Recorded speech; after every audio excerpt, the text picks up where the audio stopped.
Fala galera, eu sou a Cristiane Serra e esse é o seu podcast Startup Life, mais um episódio direto da Gramado Summit, dessa vez o episódio do Minha Jornada, e hoje a gente tem aqui uma convidada mais do que especial, e a gente já vai revelar quem é, mas primeiro quero dar boas-vindas aqui para as minhas duas parceiras de bancada, a Laura e a Dani. Sejam bem-vindas, meninas. Muito obrigada. Obrigada, Cris, pelo convite. A Laura passou no teste, então. Passou. Passei no teste, agora já. A Laura gravou um episódio anterior, e agora ela estava no de teste, agora ela vai ficar... Agora já estão me chamando para os podcasts. Ela estava no estágio probatório.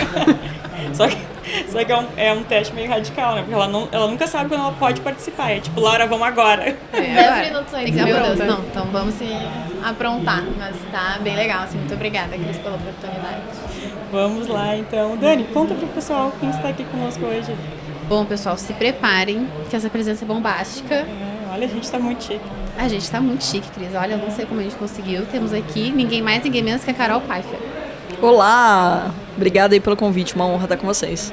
Carol, a gente costuma começar a Minha Jornada com um momento assim que é meu, no sentido de que é minha realização quanto jornalista, que é uma pergunta Marília Gabriela. Uau! Não é uma cor,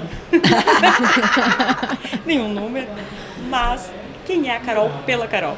Nossa, que profundo! Pesado. Profundo. Uma vez por mês eu me realizo fazendo essa pergunta. Acho que a Carol é uma pessoa apaixonada pela vida, né? Eu adoro o prazer de viver e eu sou uma pessoa que sou muito grata a esse presente maravilhoso que a gente ganhou, que chama vida, e que sempre me empenho em ser feliz. Acho que sou de Porto Feliz, né? Então eu tenho a obrigação de ser feliz.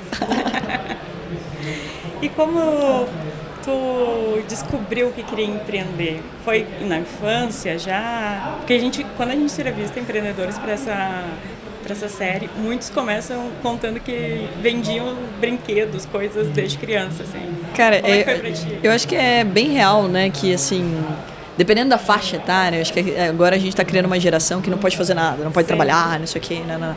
E quando a gente era criança, né, eu tô com 35 agora, era muito normal, assim, você brincar de trabalhar, na verdade. Você não trabalhava porque você precisava pagar as contas da casa, né? Tipo, óbvio que teve muitos que sim, mas não era o meu caso, né? Meus pais casaram muito cedo, não tinham muita grana, mas não iam colocar a gente para trabalhar, para pagar as contas da casa.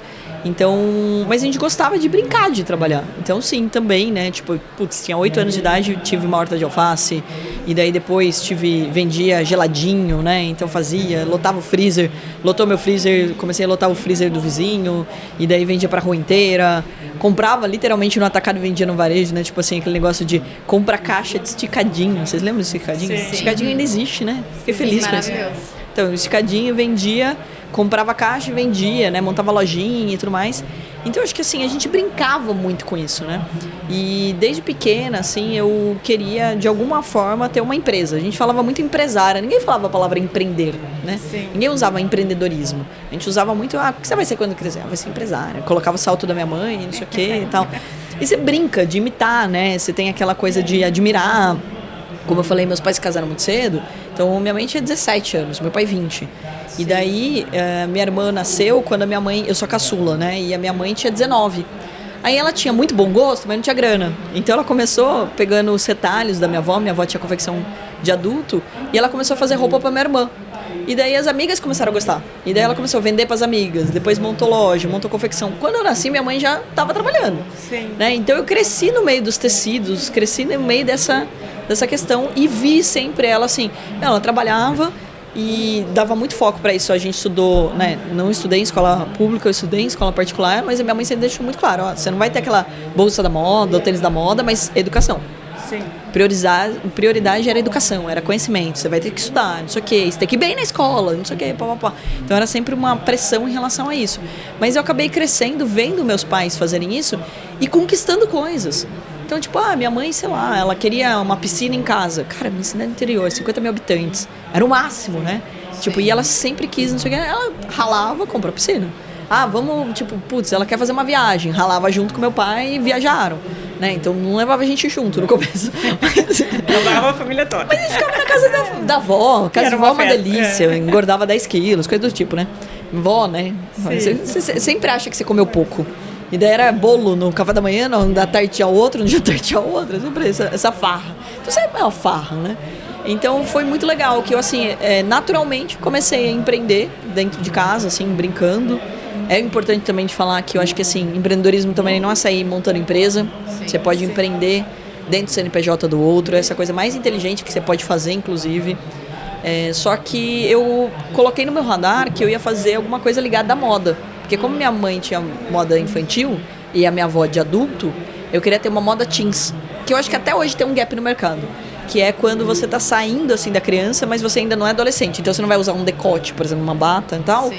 Mas você também não quer aquela roupa que parece criança. Sim. Né? E daí, putz, eu tinha essa meta de montar essa empresa. Mas eu queria a empresa, não queria ser estilista. Aí eu falei, cara, o que eu preciso estudar? Se eu for fazer primeiro moda, depois eu não vou passar no vestibular de ADM, né, de administração de empresas. Eu fui fazer primeiro administração de empresas para depois fazer faculdade de moda. Só que daí no primeiro ano de faculdade conheci a Bolsa de Valores. Falei, isso daqui é mais fácil do que moda. E brincadeiras assim. Brincadeiras à parte, é o único mercado que eu conheço meritocrático. No primeiro momento eu também achei que era um bicho de 7 cabeças, que era complicado, porque todo mundo adora falar economês, financeis, e no final do dia você não entende nada. Sim. E daí eu comecei a ver que era mais simples, que era comprar barato e vender caro. Me identifiquei com esse mercado e vi que era meritocrático. Pô, a gente não conhece outro mercado que é meritocracia, né? Ou seja, só depende de você. Quanto mais você estuda, mais dinheiro você pode ganhar. E daí que eu fui estudar e fui crescendo. Eu e meu irmão, né? Meu irmão que me apresentou esse mercado. E daí de lá pra cá são 18 anos, né? E é muito curioso que eu vi essa transição, assim. Tô parecendo uma velha, mas eu vi essa transição de pensamento, assim. De empresário para empreendedor, né? E que antigamente era muito aquele negócio do chefe, do funcionário. Você nem podia contar muito que você estava ganhando dinheiro para o pessoal não pedir aumento, coisa do tipo, né? Sim. Aquele receio. E daí você mudou a palavra para colaborador. As pessoas começaram a entender mais sobre empreendedorismo. As pessoas começaram a entender que elas têm que estudar para empreender, que não dá para sair montando empresa ou tentando a sorte. E que você também é empreendedor dentro de um outro negócio, que você pode crescer, ser sócio, etc. Então, acho que assim, eu tenho uma história bem parecida, acho que com muitos grandes empreendedores, que é isso de ter começado cedo. E eu acho que daí, né, sou muito grata aos meus pais, que é essa educação, né, de permitir a gente brincar, desenvolver aquilo que você já tem uma facilidade. E então, essa brincadeira até era uma forma de educação financeira por parte dos pais. Isso eu tive. Né, assim, poucas pessoas acho que tiveram educação financeira e eu tenho o privilégio de ter um pai que me deu um cofrinho quando eu era criança. E eu tenho até o cofrinho do meu irmão, ainda tenho, né, era do Mickey. E muito engraçado de dizer isso, porque meu pai nunca foi pra Disney, nunca gostou da Disney. E o nosso cofrinho era da Minnie e do Mickey, né, e a minha irmã, eu tenho uma irmã mais velha também, ele sempre teve cofrinho. Então assim, ó, você guarda o seu dinheirinho. Você quer comprar alguma coisa, uma porcaria que você queira aí, você vai guardar dinheiro. E tudo que a gente fazia valia dinheiro. Então, cortar grama valia dinheiro, lavar louça valia dinheiro, e não sei o quê. E hoje tem muita discussão se é certo, se é errado. Pra mim deu muito certo. Deu muito certo. Sempre tive muito valor a isso.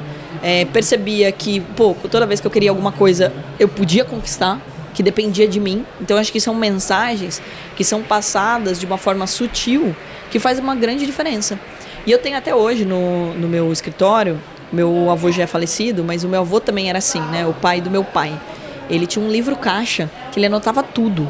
Ele tinha assim, comprei um porco, ele era fazendeiro, vendi um porco, emprestei o dinheiro, foi a fulano, e não sei o quê, ele anotava tudo. Então, ou seja, então já tinha essa relação de cuidado com o dinheiro. Então, ó, você não pode gastar mais do que você tem. Então, são mensagens que você vai passando na infância que fazem uma bela de uma diferença. E que a gente ainda não sabe. Olha, estamos em 2023 e ainda estamos apanhando para falar disso. Exatamente. Sim. Né? E te ajuda a criar hábito também, né? Assim, até se tu vai numa loja hoje em dia de brinquedo, tem jogos de educação financeira. É isso aí. Que né, até então a gente aprendia muito nisso, nessa questão da família, assim, de precisar desse incentivo, né? E hoje em dia tu não precisa mais disso, porque o mercado está entendendo também que é um momento disso, sabe? E assim, eu acho que, primeiro, né, a gente precisa encontrar maneiras mais fáceis de explicar, né, um assunto. A gente tem muito trauma em relação a dinheiro, são crenças limitantes que o brasileiro tem, que dinheiro é sujo, que ganha dinheiro tá fazendo alguma coisa errada, que eu preciso de muito, que eu preciso trabalhar muito para ganhar dinheiro. Então... E também tem muitos pais e pessoas, enfim, pessoas de várias idades que elas não tiveram essa educação financeira. Sim. Então como é que elas vão passar adiante? Exato. Que é o exemplo, né? O exemplo ele motiva. E ele, né, o melhor educador é o exemplo.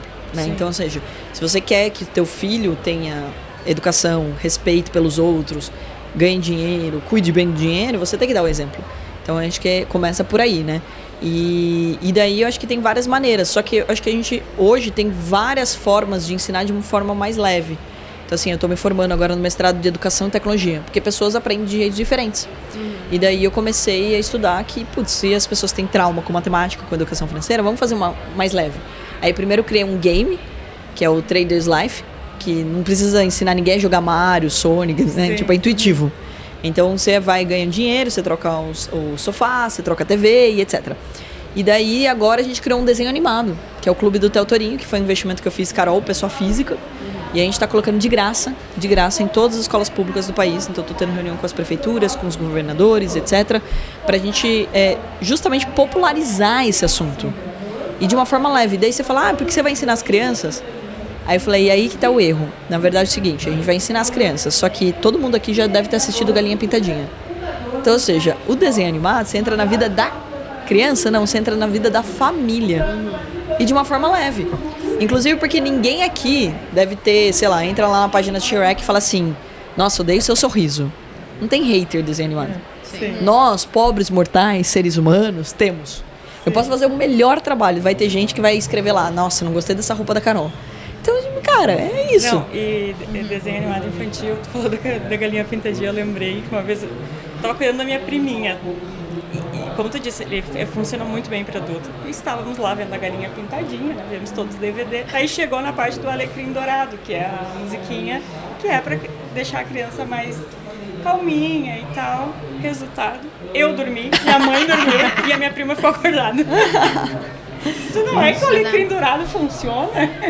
Funciona bem, ó, tá vendo? Já fica aí a dica para pais de plantão que não estão conseguindo dormir. Alecrim Dourado. Eu vi um curso outro dia que era para encantar bebês, ensina a galera a botar rotina pro sono, né? Acho que assim, não tem coisa que tem melhor preço do que você pagar pra dormir, né? Então, assim, gente, pelo amor de Deus, não aguento mais, quero dormir. E quando foi o primeiro negócio de verdade? Pô, lá no Horta de Alface? Mas... eu acho que assim, de verdade foi a Pfeiffer Investimentos, né? Que foi quando eu, primeiro ano de faculdade. Aí eu e meu irmão, a gente ficou sócio, montou um escritório para representar uma corretora, o que se fala muito hoje do escritório de agente autônomo, a gente fez isso lá atrás. Fomos um dos primeiros a tirar a certificação de agente autônomo. E daí a gente montou esse escritório e começou a ajudar os clientes a tomar decisões sobre investimentos. E daí, como já existia em Campinas, né? A gente começou em Campinas, eu fui fazer faculdade lá. A gente apresentou para o dono do escritório, na época, um projeto. E a gente ia mudar o gerente do escritório, né? Tipo, a gente falou, não, tipo, o cara não tá ensinando ninguém. Como que a gente vai ter mais clientes se as pessoas não entendem nada de bolsa? E daí a gente apresentou para o dono do escritório, que tinha 60 e poucos anos, eu 17, meu irmão 19. Sim. Aí ele falou, claro que não. Sim. Vai aprender mais um pouco, depois você volta. Aí eu falei, tipo, meu irmão até mais arrojado do que eu. Falou, não, então vamos montar em Sorocaba. Porque daí não é conflito, não tem concorrente, não sei o que, não. E fomos pra lá. Daí montamos um escritório, 50 metros quadrados. Metade era pra dar palestra, metade era pra gente trabalhar. Montava e desmontava todo dia que tinha palestra. Tinha cadeira, as cadeiras enfiadas no banheiro, né? E daí montava lá pra 10 pessoas. Cara, eu brinco que eu tô rouca de tanto falar, porque faz 18 anos que eu dou palestra. E daí todo final de semana eu dava curso pra ensinar as pessoas a investir. Por quê? Porque se as pessoas aprendessem a investir, elas duravam mais. Os meus clientes duravam mais. Então, ou seja, era isso. E o que a gente fala hoje na internet de marketing de conteúdo, eu fazia lá atrás. Eu dava uma palestra e ensinava as pessoas sobre bolsa. Ensinava como era uma corretora, o que é um ticker da bolsa, o que é um código, o que é uma empresa, o porquê que você ganha dinheiro com a bolsa, ensinava tudo. Aí no final eu distribuía os cadastros e se a pessoa entendesse e achasse que era bom ela investir, ela preenchia o cadastro e me devolvia. Então, ou seja, eu não convencia ninguém, a pessoa que se convencia, aquele famoso vender sem vender. E cara, nessa época, imagina, a internet não era o que é hoje, não tinha isso. Então a gente tinha folder, a gente distribuía na porta de universidade, folder, tipo, para as pessoas irem para palestra. Eu tinha uma assessoria de imprensa, então a gente fazia um monte de palestra de graça. Sim. Então saía uma notinha no jornal que tinha palestra e as pessoas ligavam para se cadastrar na palestra. Sim. E a gente pegava pegava a lista telefônica e ligava. Aí a gente, primeira coisa, contratou um estagiário pra ficar ligando pras pessoas pra convidar. Tomava não pra burro, né? Tipo assim, torto e direito.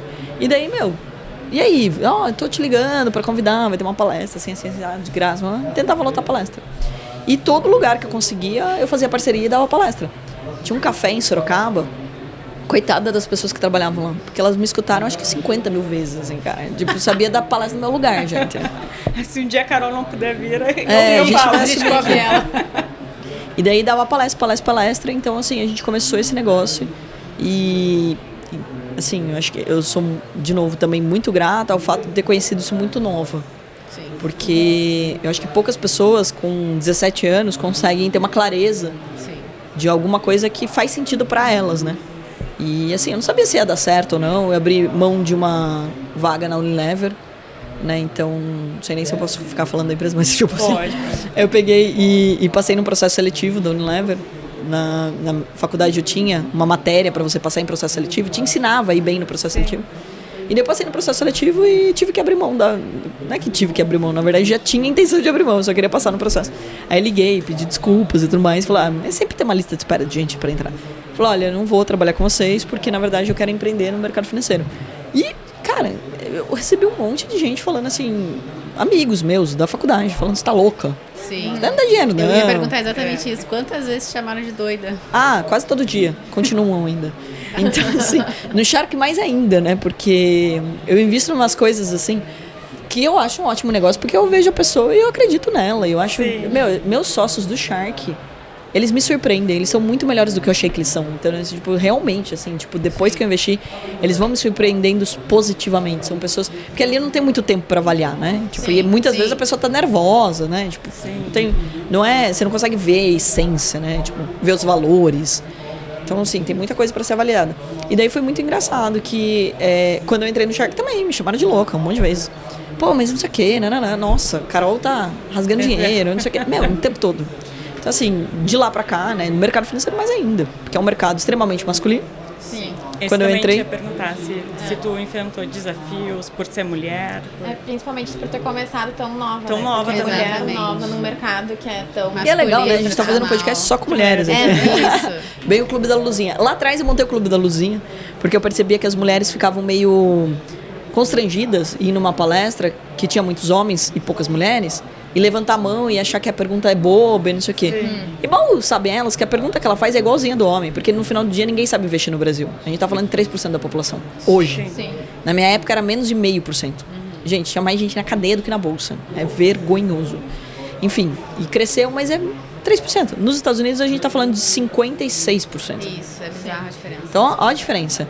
Então, quando eu comecei, 5% dos investidores eram mulheres. Então, eu comecei fazendo esses clubes, esses grupos, para incentivar mais mulheres e elas ficarem mais ali, né, tipo, com vontade e, assim, mais familiarizadas, né, tipo, num ambiente mais tranquilo para elas. E daí foi muito interessante que, quando eu entrei e tinha poucas mulheres, tem vantagens e desvantagens, sempre. Eu acho que, assim, falar de preconceito, vamos lá, a palavra é pré-conceito. Então, ou seja, a pessoa não te conhece, ela obviamente vai te julgar. Então, ou seja, e ainda, né, tinha acabado de... Tipo, tava no comecinho da faculdade, de ADM, você começa a usar social, e eu parecia uma Barbie. Eu usava terninho rosa, sainha rosa, com uma cara de 18 anos. A pessoa chegava no escritório, tipo, você que vai me ensinar sobre bolsa, tipo assim, tá doida? Sim, você não. Você que vai me falar de investimentos, né? Então, ou seja, tinha um pouco de preconceito num primeiro momento. Mas depois você abre a boca, você mostra que você tem conhecimento que você está falando e que o que você não tem, você fala que você não tem, mas você vai pesquisar, você fala, olha, isso eu não sei, mas eu vou perguntar e eu te volto. Sim. Então não é seu papel saber todas as respostas, ainda mais quando você é um agente autônomo, na verdade você não toma decisão pelo cliente. Sim. Você apresenta as alternativas, você mostra e você tira dúvida, você faz um atendimento, na verdade. Então é muito importante que a gente consiga lidar bem com essa situação. E tinha algumas vantagens. Primeiro, um ambiente que eu ia que só tinha homem e só tinha eu de mulher, todo mundo sabia meu nome. Sim. Então, assim, eu não sabia o nome de todo mundo. verdade. Mas eles sabiam todos os meus nomes. Então você logo se destacava. Quando tinha um preconceito, é bom porque... Não tô falando que é bom sofrer preconceito, mas é bom quando a pessoa não tem expectativa em você. Aí fica fácil você superar a expectativa. Sim. O problema é quando a pessoa tem muita expectativa em você. E assim, ao longo da minha jornada, agora tem muita gente com muita expectativa, né? Pô, a Carol é Shark, é presidente de uma empresa de capital aberto, não sei o quê, né? Sim, a régua vai ficando cada vez mais alta. Aí você tem que ficar superando a expectativa. É horrível isso, entendeu? Você bota uma faca nas costas que não precisa. E a mulher faz isso inconsciente. Sim, porque ela muito. entra no mercado de trabalho, ela acha que ela tem que ser a melhor, que ela tem que isso, tem que estar aqui. Calma, você não tem que nada. Você tem que ser feliz. E não coloca, assim, uma cobrança onde não existe ou não estão te cobrando. E no caso da bolsa, o que eu mais gosto é que ninguém liga do seu mulher. Por quê? Eles gostam da última linha, gente. O mercado financeiro é o capitalismo puro. Você dá lucro, nossa, eu te amo. Você não dá, tchau.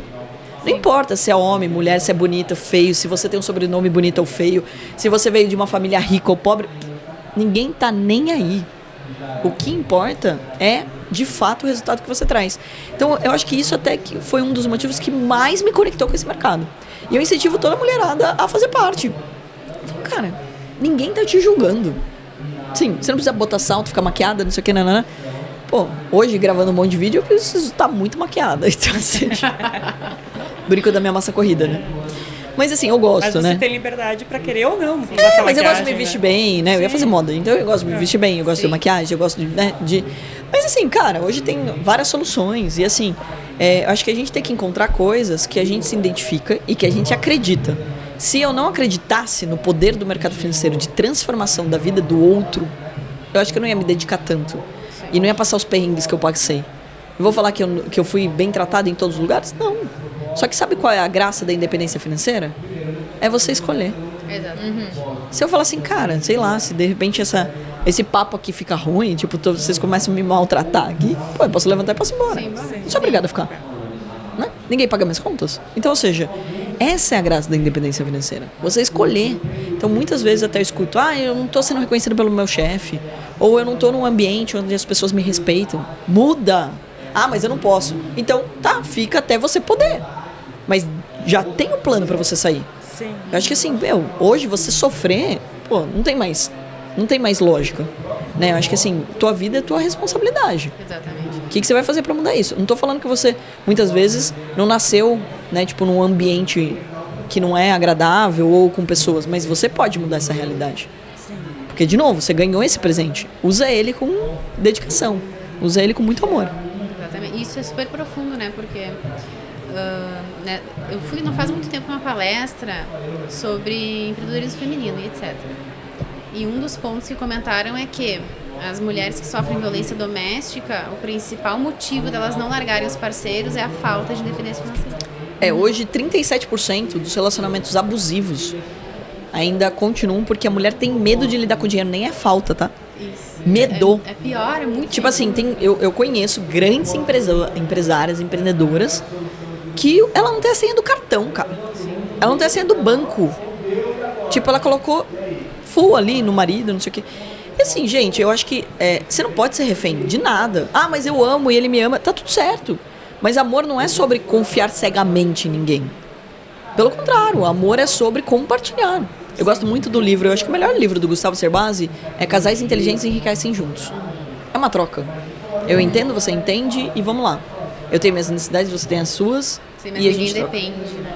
Exato, porque você depender do outro já começa um relacionamento tipo horrível e que também bota uma pressão no outro que ele não quer ter. Quem que quer ser responsável por alguém? Você fala assim, tipo assim, até seu filho tem um momento que você não vai ser mais responsável por ele. Então, ou seja, a gente não pode pegar e criar isso. E é papel da mulher. Porque se ela começa a lidar bem com o dinheiro... Engraçado falar isso. Triste, mas engraçado.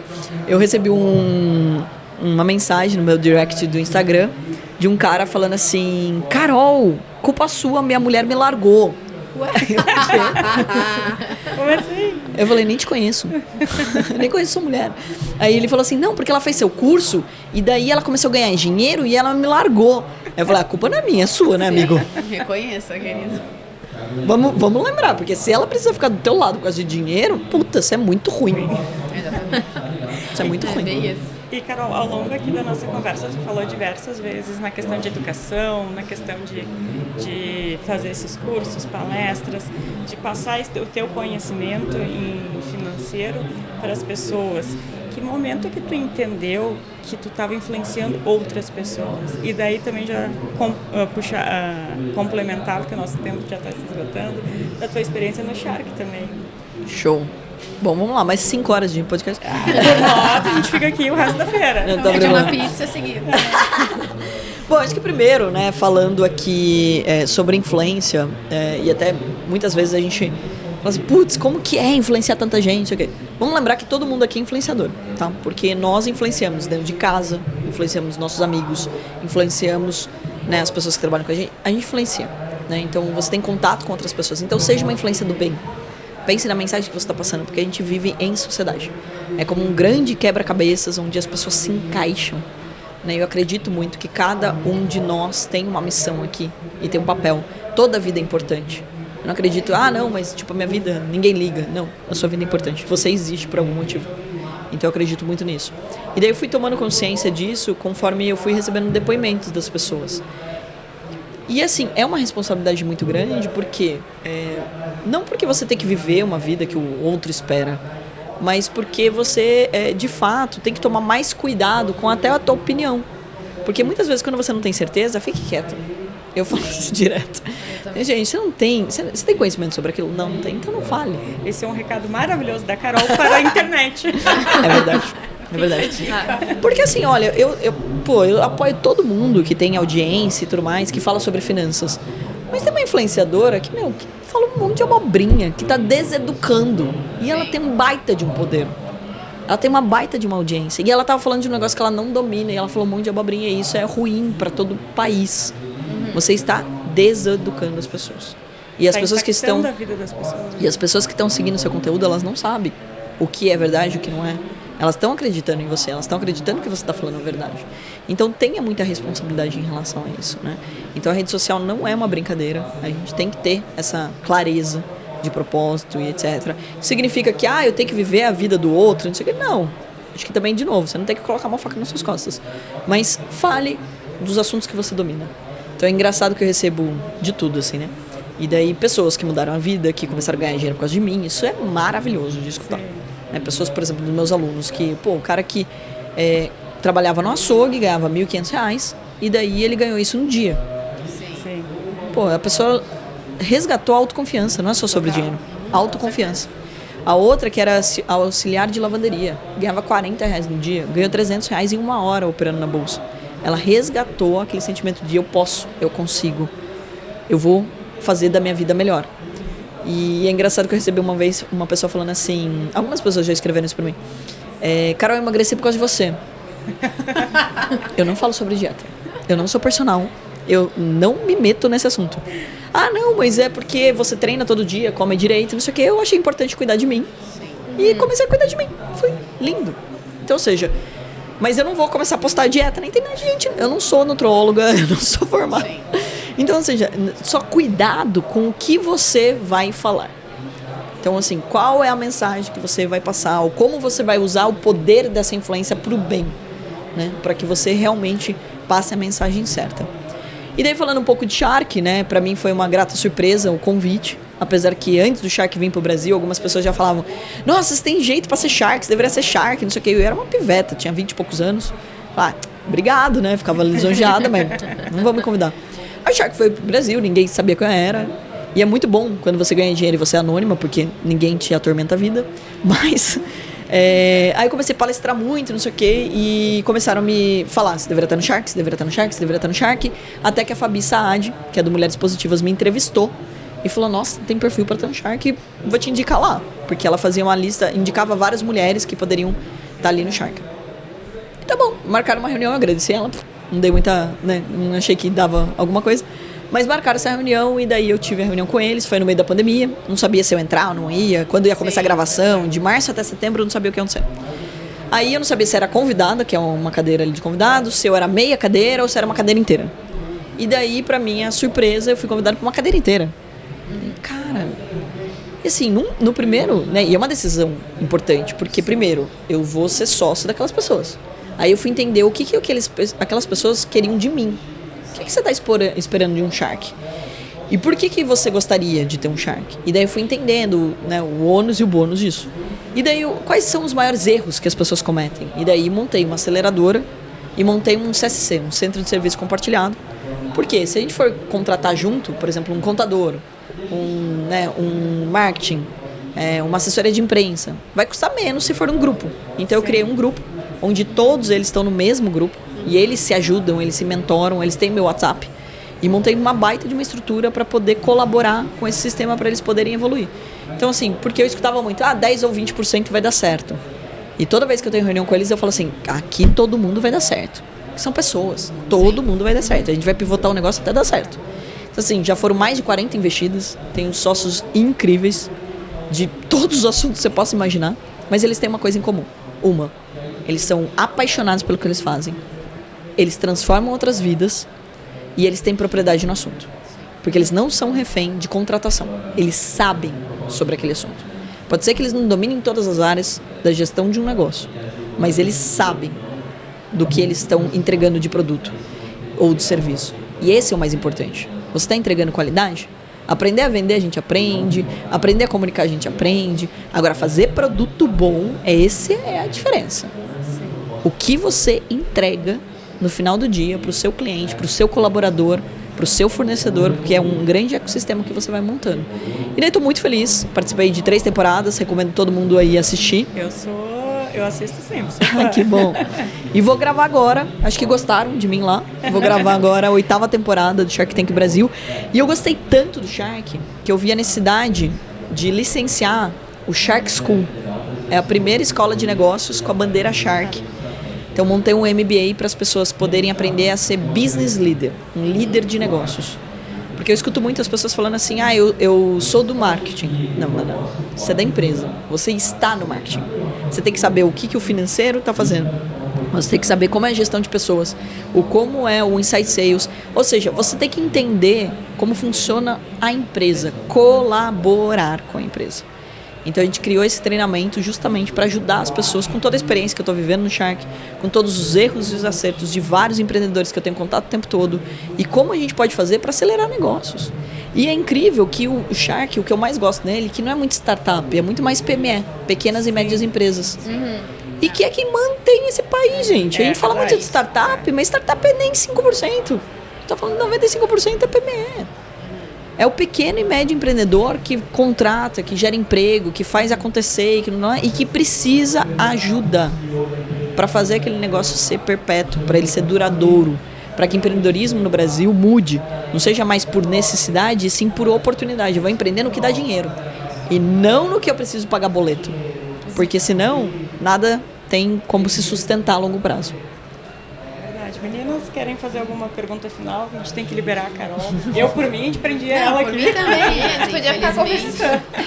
Vamos levar ela para Porto Alegre. Vamos. Vou com o maior prazer. Carol, então, muito obrigada pela tua participação. Foi uma aula, né, gurias? Foi ótimo. E super inspirador. Muito obrigada mesmo. A gente deixa aqui o espaço aberto para tu deixar teus recados finais. Para quem quer empreender, para quem já está empreendendo.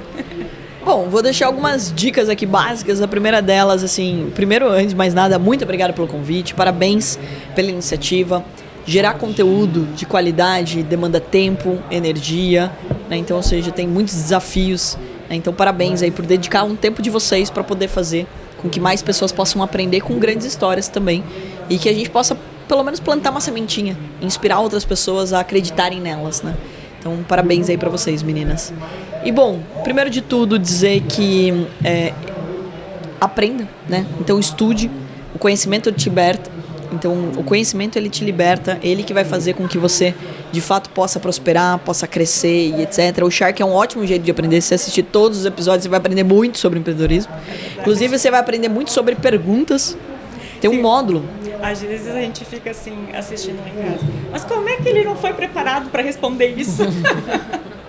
Tem um fator emocional, claro, mas tem que ir preparado. Você está representando um monte de gente que queria estar ali. Então vá preparado. Sim. E as perguntas são sempre as mesmas, né? Porque a gente quer saber do negócio. Sim. Então, óbvio, a gente faz algumas perguntas ali sobre você. A gente quer também entender o quanto, né, você está aberto a ser um sócio de alguém, ter humildade de escutar sim e não. né? Entender que muitas vezes você está errado. Então, ou seja, tudo isso a gente está avaliando ali. Mas o programa, ele também ensina muito sobre fazer as perguntas certas. Porque a gente tem pouco tempo para conversar com as pessoas. Então, assim, quais são as perguntas que de fato eu posso fazer? Depois eu pergunto sobre isso. Tipo, depois que a gente pegar e virar sócio, eu tenho tempo com você. Mas quais são as perguntas que eu tenho que fazer agora? Para que isso seja realmente produtivo e eu possa tomar uma decisão. E o segundo recado que eu queria dar, que eu acho que daí talvez é o mais importante, é lembre todos os dias que você ganhou esse presente maravilhoso que chama vida. Então, trate com muito amor e carinho para que no final você possa dizer, sou uma pessoa feliz. Que eu acho que é sobre isso. Então a gente fala sobre empreendedorismo, fala sobre dinheiro, mas é só consequência do seu potencial bem aplicado, porque seu maior presente ainda chama vida. Carol, muito obrigada com essa frase mais do que inspiradora. A gente encerra o nosso episódio de hoje e até o próximo.